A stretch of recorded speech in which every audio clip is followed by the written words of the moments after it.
Welcome to the Dojo Talk Podcast. Please remove them shoes before entry. Sam Master is here, and you still have not taken off your shoes.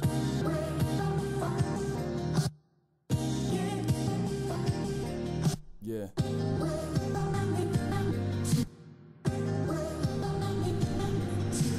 Living every day to define man's mission. Looking to the sky for divine transmission. Deaf man's vision makes the blind man listen. Eyes on the prize, this is blind ambition. Thank you. Blind ambition. What's going on? Welcome to another edition of the Dojo Talk Podcast. We are on episode number 35. Today, I'm doing an impromptu recording. I did not plan on recording this at all today. But I felt compelled because this for me was a very very important topic for me, at least in terms of music, in terms of hip hop. We got a 10-year anniversary of Blu Exile's Below the Heavens was actually today. I saw the article pop up on my news feed a couple hours ago, and I was like, man, I have to talk about this, and I want to record this the day of the anniversary. When you guys hear this, it might not be the 17th still, but I wanted to at least record it on the day of. I eventually would have made a podcast talking about this album, regardless of anniversary or not, but since it is the anniversary, I figured, I'm gonna just throw a quick one in here. Probably not gonna keep you guys for too long, but the reason I wanted to record a podcast dedicated to this album was because looking back at this album, like this this album changed a lot for me in terms of kind of like how my musical taste really ended up changing, and a lot of it was solely because of this album.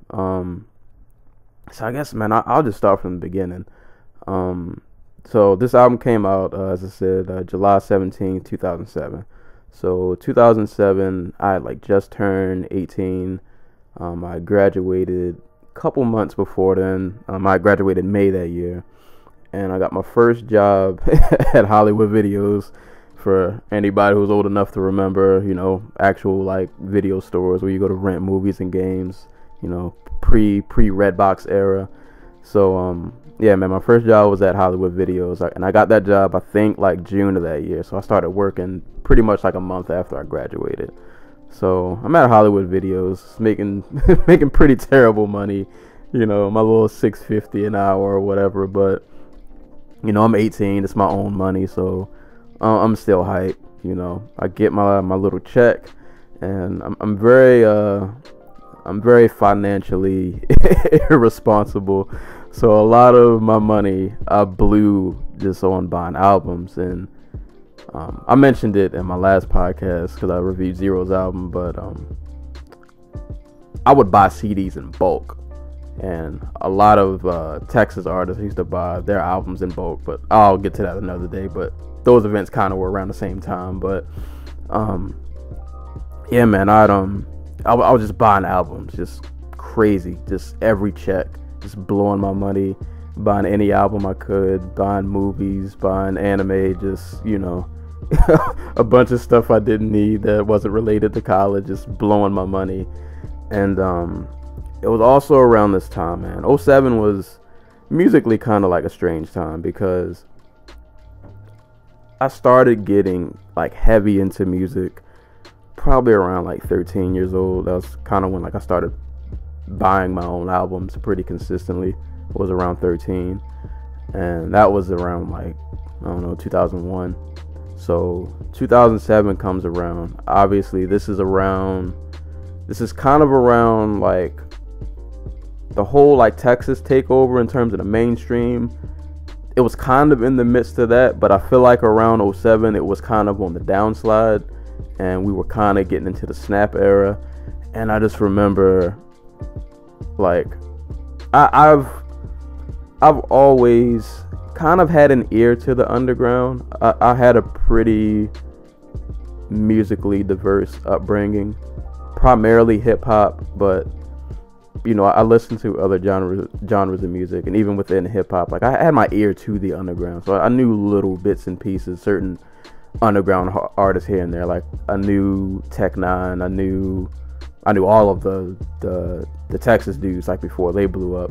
So like certain pockets here and there, I knew the underground, but not like a whole lot. I was mainly a mainstream head, but I feel like back then mainstream hip hop quality wise was a lot better than it is now. But that's another argument for another day.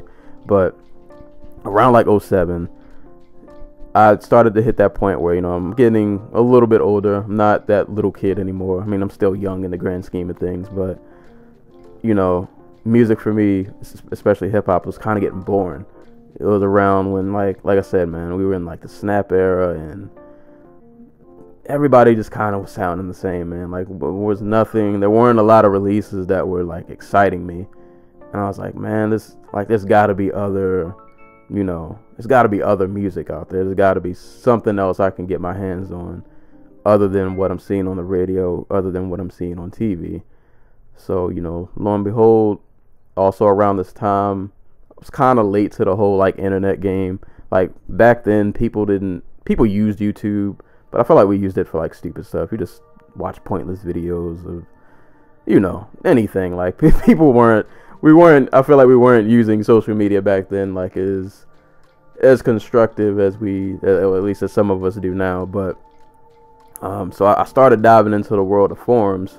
So one of my favorite sites to go on back then was allhiphop.com, and I remember I used to go on the rumor section. If any of y'all remember allhiphop.com, I know y'all remember ILC in the rumor section, and you know, a lot of celebrity gossip, artist gossip, but they also would post like, they posted music too that I actually would hear like a lot of diss tracks on there. I remember listening to like when the whole G Unit feud was happening, like you would hear Game's disses to G Unit.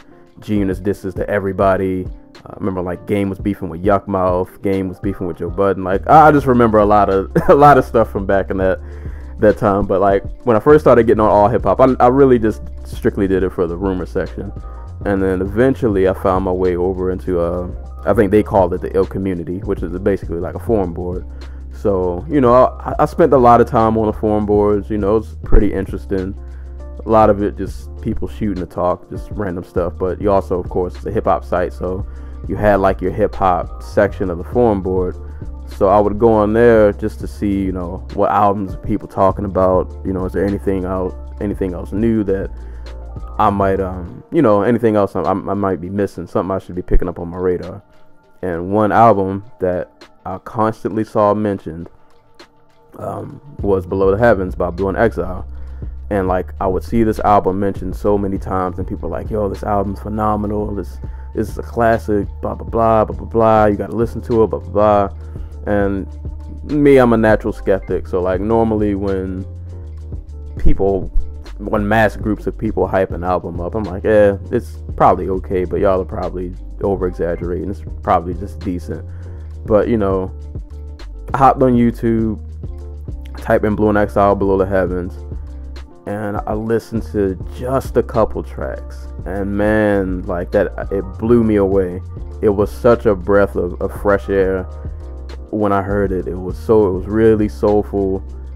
Some of the first tracks I remember listening to, I'll go into detail about some of these songs later, but I remember listening to Simply Amazing, Soul Amazing, and then the one that really drew me in was Cold Hearted. And once I heard Cold Hearted, I had that song on repeat just for days on end, and I was like, you know what, I'm buying this album now. I have to buy this now. So you know, I get my little Hollywood video check, my little $250 check.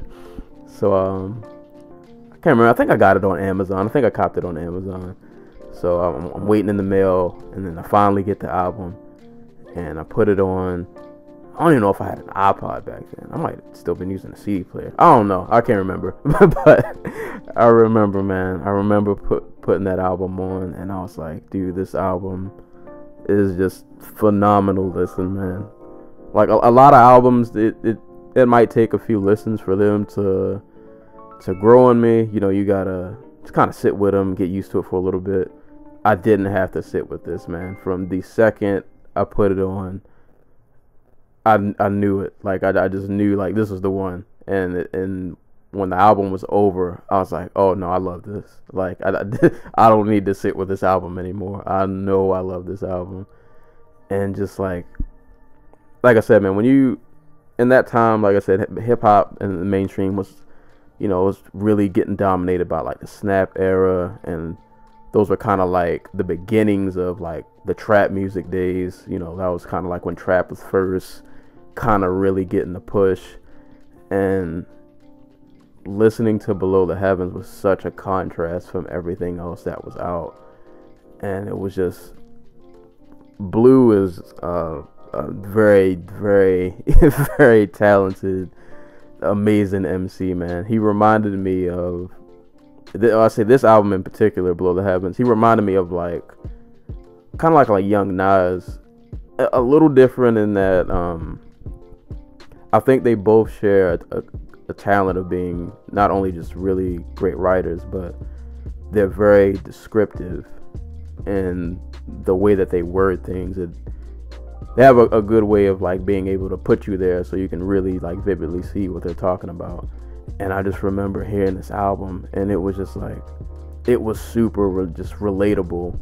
Even though like some of Blu's situations that he rapped about were not exactly same things that I was going through, but it was just like an album where it was just really honest. It was just about a young dude who was just trying to kind of, find his way pretty much. And as an 18-year-old, you kind of in the similar predicament. Like I just graduated high school.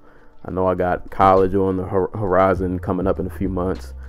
But it's like, you're still trying to like navigate through life. You're still trying to figure everything out. And this album just, it hit on all cylinders, man. From the the first track, man, My World Is, and the beat comes in, and shout outs to Exile, who did an amazing job on production on this album. Like I said, it's really soulful, and Blu is just able to ride over these beats so well. And it comes in with the track My World Is, and that beat kicks off, and everybody knows that classic line, the BLU, if you see the E, drop them. Like Blu was he was going in on that track, man. And I love some of just like the way he words things. Just to quote a bar, and it ain't stop until I change it for my 5 little sisters, cause the view from their window consists of strippers and hookers, and all my brother see is the pushers, hullers, and killers. So I walk down the block blocks as if the sun had called me nigga, mad at the world. Like it was just lines like that. I was like, yo, this dude's just he's on another plane, man. Like every song is so descriptive and just about just real life, situations. Not on no flashy, I'm better than you, I'm above you. Like, yo, is really from the perspective of just like an everyday dude, man. He's out here in the same struggle that that everyone else is, just kind of trying to find his way. And just over these soulful type beats, man, it fits perfect with all the topics and everything that he touches on. And then it goes on to The Narrow Path. That was another great, really every track on this album is great. The only song I can say that I wasn't like a huge fan of was Juice and Drinks. And that track, even like looking back, listening to it now, is not a terrible track. It's just that I feel like in the context of the album, it doesn't fit all that well in terms of sound and just, I don't know, just kind of everything else. Like it kind of felt like it was really out of place. But like other than that, man, this album's flawless, man. Like I said, man, The Narrow Path is another really dope track. And Blu, just like I said, man, this dude is a really great writer. And I posted this on Twitter the other day, man. Like, I don't think a lot of rappers get enough credit for how talented they are, just as writers, not even in the entire musical sense, but just like strictly based on their pen work, man. Just a quote from The Narrow Path. Instead of drifting into prison where my mind's restricted, where my mom's is wishing to try to get a broken promise mended, I'm training to be a seamstress, sewing holes that dreams fit. Fiends bring broken clocks, trying to get their dreams fixed. Like, dude was just, I don't know, man. Out of this world, man. Out of this world. And then you got tracks like In Remembrance of Me, where he pretty much, like, vividly just kind of paints a picture of him kind of looking back at his life and kind of like how far he's come. And I think, like, at the time he recorded this album, I think he was like in his early 20s. And I think he even has a line in that song where he's like, his mom thinks he's too young to write this song, but he's like, even at, this young age, 21, 22, like, I've been through the whole lot just to get this far in this young age, and I know I've still got a long way to go. But, like, that was another track that just kind of, like, it kind of hits home, man, on, like, how relatable it is. And I think that was just the main thing of this album, was just, like, the relatability. Like, I just felt like this was, like I said, man, this was an average, everyday dude, man, just kind of giving you some real grown man rap. And even though the album, production-wise, was very soulful, he gave you a few other different looks. Like I said, Juice and Drinks kind of stands out. That doesn't sound like the rest of the album. Scrolling down the track list, and you got Blue Collar Worker, which is another favorite song of mine. I like that one too, because that beat is it's a bit more like upbeat than the rest of the album. It has a different feel to it. And also, he has a couple tracks on here, kind of, I don't say they're like female songs, but they're definitely dedicated to women. Blue Collar Worker, him, trying to spit game to a chick, but he's kind of just your average everyday dude, man. So, just kind of doing trying to get the number, but he knows he still rides the bus. He doesn't have a car. He wants to get the girl, but he knows he's not doing it big or anything like that. But that song is awesome. Track 7, Dancing in the Rain. This song, man, I feel like if you're creative in any field, whether you write or draw or whatever you might do, this song will definitely hit home. He talks a lot about how his depression kind of gets in the way of him trying to create. And not even just that, just like the entire struggle of him trying to be an artist, about how he thinks his A&R is kind of sketchy. And I think that the song starts off with a line about him trying to make it to work, but he missed the bus. And as someone who I didn't start driving until pretty later in life, so I know the struggle of missing a bus or being late to work because your bus was late. So like I said, man, like that lines like that really hit home for me when I heard them. But one of the parts in the song that really stood out, he talks about, like I said, towards the middle of the song, he starts talking about how he has the meeting with his A&R, and the A&R is asking him, how's the album coming? And he tells the A&R, like, yeah, the album's, it's coming along well, but really inside his head, he's struggling to get the album done, because it's so much going on in his life that, like, he just can't seem to focus on what he needs to focus on. And he leaves. He talks about how he leaves the office and he tries to gather himself together. And kind of a long quote, but it really hit home. And he says, "I left the office, got a phone, and called my partner Jack. I asked him to remind me while I'm rapping, and right before he answered, I remember my passion in the past when I was scribbling in my tablet to box out my mom and dad scrapping, to help me when my grandmother passed, plus the many times when I was homeless and the times when I was broke and his music made a way when I was hopeless. He told me to remember the rain, it'll diminish the pain, and then he told me not to ask him again because I know." And that whole last stanza, man, that hit me right in the chest, man, when he's trying to remember, yo, why am I still doing this? Why am I even still pursuing this? And then he just, he remembers where he's come from, and he doesn't want to go back to that. So it's like, oh, I have to keep doing this. Like there's no other option. And like, as a fellow creative, as a struggling author, like that line, that whole like bottom half of that song really hit home for me. And man, I could go on and on and on. Real quick, I guess I'll mention just to even continue. Then you get songs like First Things First and No Greater Love, and I won't go too deep because I don't want to keep you guys forever. But Blu is a very, like I said, very talented writer. But songs, especially like No Greater Love, he's really good, man, at describing emotions. Listen to No Greater Love.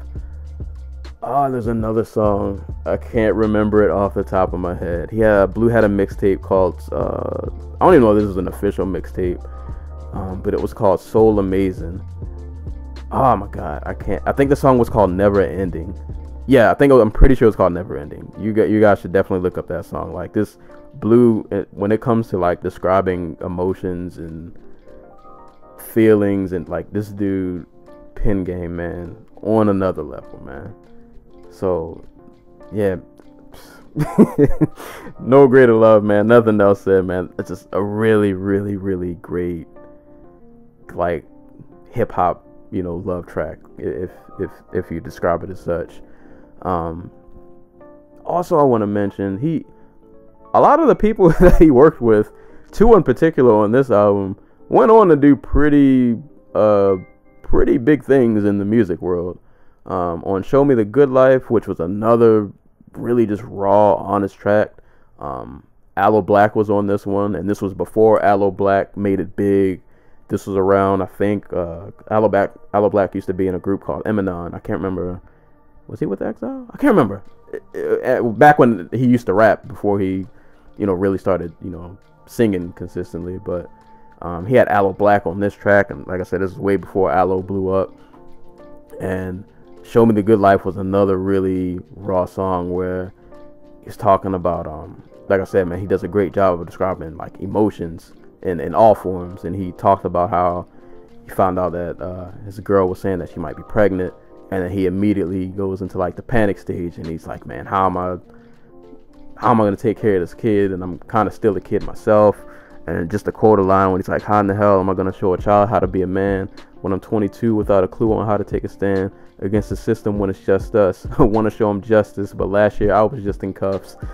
Like, he goes through this whole just spiel about how, he kind of knows he's not ready to take care of this kid, and he's envisioning all the scenarios where he doesn't know how he's going to provide, or like, how's the kid going to feel when he gets older. And he's asking him, like, what were you thinking when you had me? And it's a really raw, honest depiction of a situation like that, and all the emotions that would come with it. And continuing on about features who went on to do pretty big things. And I didn't even notice this until like a while after this album came out, but there are a couple songs on here that Miguel is featured on. And like I said, this was 2007. I don't think Miguel was like really on at that point. I could be wrong, but I don't think he was. But Miguel did a awesome job on Cold Hearted, which is probably my favorite track on this album, man. This is one of those songs where I would encourage you, like, if you listen to it, to bring the lyrics up and just read along while you're listening to it. The way this song is just worded, and a lot of the verses, they start off the same. Actually, a lot of them are constructed the same, but if you really read and pay attention, he's describing different scenarios every time, but he's kind of using a play on words. It's ill. Like, I don't really know how else to describe it. You kind of just got to read it.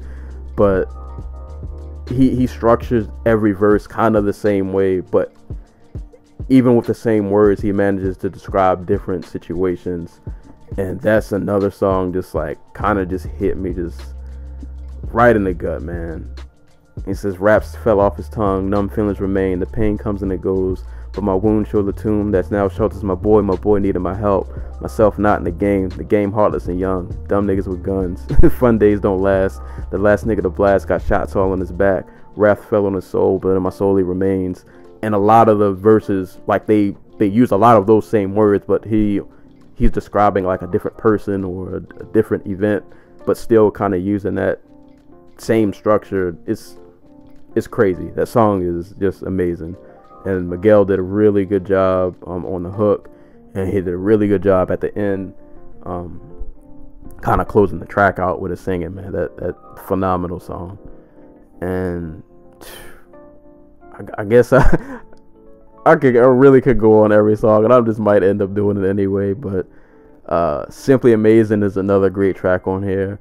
I like this track because it's one of the better like head nodding joints, and one of the few tracks kind of where Blu's is kind of just spitting, not really. He's still addressing topics, but he's a lot more like boastful on the mic on that track. So that's another banger on this album. And then I love towards the end, like you get some bonus tracks.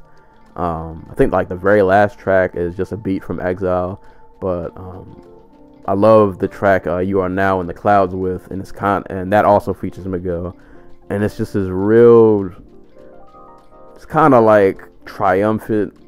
I don't even know how to describe it, but Miguel's just kind of doing like this harmonizing in the background, and it's just a real. The track makes you feel like you're floating on a cloud. It's a really just beautiful track. And kind of from there, like I said, there's a few bonus tracks after that, and then the album. Oh no, you get another track, I Am, and then like I said, I think it ends with an Exile beat. But that's most of the album in a nutshell. Just phenomenal album, man. Like I don't really know what else to say or how else to describe it, man. Like from the second I put this album on, it was instant, man. Just instantly in love with this album. And I guess to tie it all together, after I heard this album segued me into a lot of other underground artists. And this, like I said, this was the start of when my music taste made like a very noticeable shift. And it's weird because I can look at my CD collection and I can look and see like how much my music tastes have changed when I go from like, you look at the beginning of my CD collection and you'll see like I got like just a quick backstory. A lot of my old CDs I lost in a move. So like my first like 80 CDs that I bought, I lost all of them. But I still have the cases because I just can't bring myself to throw them away. But if you look at a lot of my old albums, a lot of them, it's a lot of mainstream stuff. So you had like 50 Cent. I think I had one Ja Rule CD that I'm not too proud that I own because it wasn't one of his better ones. I got like a Rick Ross album, and like I said, I had all of like the Houston dudes. When all of them came out, I had all their albums. So it goes from like that mainstream, and then right in the middle, I get Blu, Below the Heavens, and then you can see the collection starts to shift. You start seeing dudes like Cunning Linguist. You start seeing dudes like Apathy. Just like my taste started to change, and I found out, man, like there's a whole just another universe of music out here. And then like from Below the Heavens, two other albums I guess I'll mention that really impacted me, man, was that I also found on allhiphop.com, man. That forum board did a lot for me, to be honest, man. I found a lot of good music on there, just getting in conversations with people, finding out what other people's music tastes were. But I found Cunning Linguist Dirty Acres, which is another album that really, really, really impacted me, man. That was another one. Foreign Exchange, Connected was another album that I found. That those are really like the main three though. Like Blu and Exile, Below the Heaven, Cunning Linguist, Dirty Acres, and Connected by Foreign Exchange were like three albums that really started to change my taste in music. And that was when that that underground shift started to happen, where I kind of just started tiptoeing away from the mainstream, and I started dipping my toes into the underground scene. And I started getting real heavy, man. Just finding anything that wasn't on the radio. I was trying to find. I wanted to find anybody. I didn't care where they were from, or what city, what coast they repped. I wanted to find something that wasn't on the radio, something else that I could vibe out to, that, you know, wasn't on the whole cars, clothes, and not to say there's anything wrong with that, but like at that stage in my life, like I had ingested that so much that it was starting to just get boring. It was getting stale. And really, man, to be honest, like, because of Below the Heavens, I opened my eyes up to just another world of hip hop that I didn't know. Well, I knew it was out there, but like I wasn't actively searching for it. But after Below the Heavens, like I had to go look now. Like there was no more excuses. And like I said, it was around the time when, you know, YouTube was kind of popping. So you know, I found my way around the interwebs, and just from then on, I just started buying albums and trying to support the underground as much as I could, man. So yeah, man, that's kind of what Below the Heavens did for me, man. And I don't throw that C word, that classic word around, but this, to me, bona fide classic. It's not even a question. Like I don't have to think about it. One of the big things for I think to consider an album a classic is it has to stand the test of time. And literally, when I saw the article of this being the 10-year anniversary, I might just got done running some. I was about to go run some errands, so when I ran some errands, I put this album on in my car again, and like it still hits, man. Like I still feel it when I listen to it. I'm like, of course this is a classic. And I know since Below the Heavens, Blu's career has kind of changed a bit. They did Below the Heavens. I think they also did Give Me Flowers While I Can Still Smell Them. And then Blu kind of went on to do his own thing. He didn't do. I don't think him and Exile have done an album since the Give Me Flowers While I Can Still Smell Them. Blu went on to put on. He did like New York.